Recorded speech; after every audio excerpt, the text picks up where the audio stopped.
उत्तर प्रदेश में विधानसभा चुनाव तय समय से पहले कराए जा सकते हैं? क्या 2027 की बजाय 2026 के आखिर में ही यूपी चुनाव हो जाएंगे? और अगर ऐसा होता है तो इसके पीछे सिर्फ राजनीति नहीं बल्कि प्रशासनिक और राष्ट्रीय स्तर की बड़ी वजह होगी।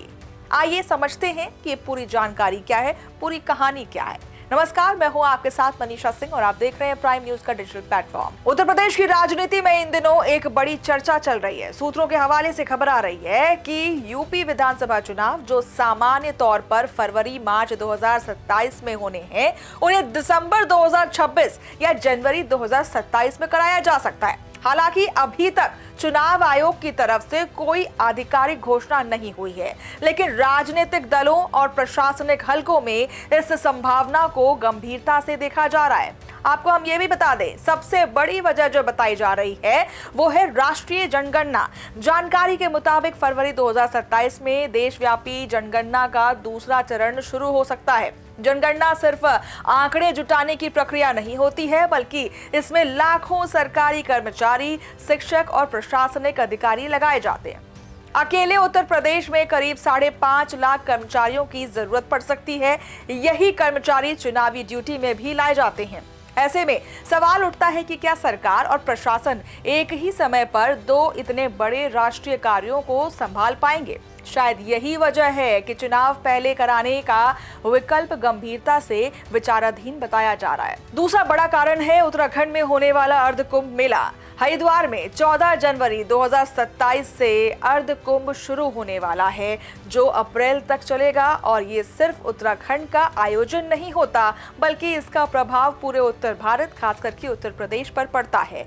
सुरक्षा व्यवस्था, पुलिस बल, प्रशासनिक संसाधन और करोड़ों श्रद्धालुओं की आवाजाही, इन सब का सीधा संबंध यूपी से भी जुड़ता है। ऐसे में जनवरी फरवरी के दौरान एक तरफ अर्ध कुंभ और दूसरी तरफ देश के सबसे बड़े राज्य का चुनाव प्रशासन के लिए बड़ी चुनौती बन सकता है। तीसरी वजह शिक्षा व्यवस्था से जुड़ी हुई है। फरवरी और मार्च में यूपी बोर्ड और सीबीएसई के परीक्षाएं आयोजित होती हैं। प्रदेश के हजारों स्कूल परीक्षा केंद्र भी बनते हैं और वही स्कूल मतदान केंद्र के रूप में भी इस्तेमाल किए जाते हैं।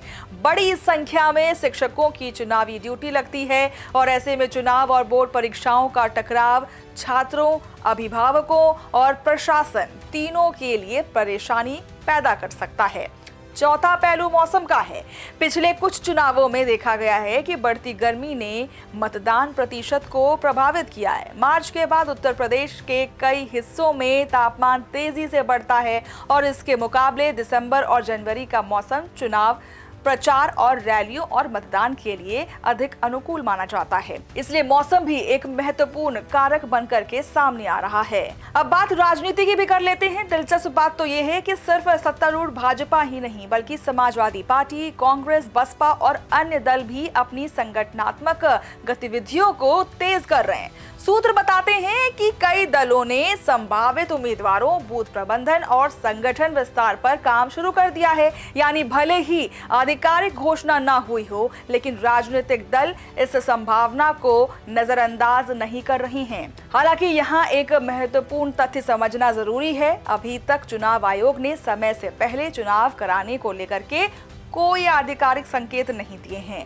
इसलिए फिलहाल इसे संभावना और राजनीतिक चर्चा के तौर पर ही देखा जाना चाहिए, ना कि अंतिम निर्णय के रूप में। कुल मिलाकर के जनगणना, अर्धकुंभ, बोर्ड परीक्षाएं और प्रशासनिक व्यवस्थाएं, ये 4 बड़े कारण हैं जिनकी वजह से उत्तर प्रदेश में समय से पहले चुनाव कराने की चर्चा तेज हो गई है। अब देखना ये होगा कि आने वाले महीनों में सरकार और चुनाव आयोग इस पर क्या फैसला लेती है, क्योंकि अगर ये फैसला होता है तो देश की सबसे महत्वपूर्ण राजनीतिक लड़ाइयों में से एक तय समय से कई महीने पहले शुरू हो सकती है। आपको क्या लगता है, क्या उत्तर प्रदेश में समय से पहले चुनाव होने चाहिए या तय समय पर ही? अपनी राय कमेंट में जरूर बताइएगा।